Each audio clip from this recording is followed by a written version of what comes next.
ছোটবেলায় আমরা M in life রচনা করেছি, পরীক্ষায় খাতায় লিখেছি শুধু নাম্বার পেয়ে পাশ করার জন্য। কিন্তু জীবনে সফল হওয়ার প্রথম পদক্ষেপটাই হচ্ছে লক্ষ্য নির্ধারণ করা।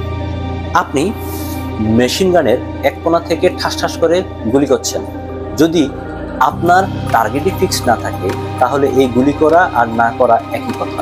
সিম্পলি আপনি শক্তি, সম্পদ এবং সময় অপচয় করছেন। যখন আমরা আমাদের লক্ষ্য স্থির করি না তখনই এই অপচয় হয়। এবং লক্ষ্য স্থির করার পর অন্যতম শর্ত হলো লক্ষ্যে পৌঁছানোর জন্য দুনিয়ার সবকিছু থেকে চোখ সরিয়ে নিতে হবে। একজন শিকারী যখন তার শিকার সেট করে, সে তার একটা চোখ বন্ধ করে ফেলে এবং আরেকটা চোখ ছোট করে নিয়ে আসে যাতে শুধু সেই টার্গেটটাকেই দেখতে পায়।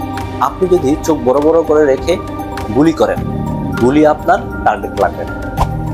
তাহলে একসাথে দুনিয়ার সব কিছু সামনে রেখে আপনি যদি কোনো একটা জায়গায় সফল হতে চান, সফল আসবে না। তাহলে আগে আমার টার্গেট ফিক্সড করব, এরপর আমার একটা চোখ বন্ধ করব, আরেকটা চোখ এতটুকু ছোট করে আনবো যাতে শুধু আমার টার্গেটটাই দেখতে পাই, নাথিং এলস। এখানেই হচ্ছে সাফল্যের সিক্রেট।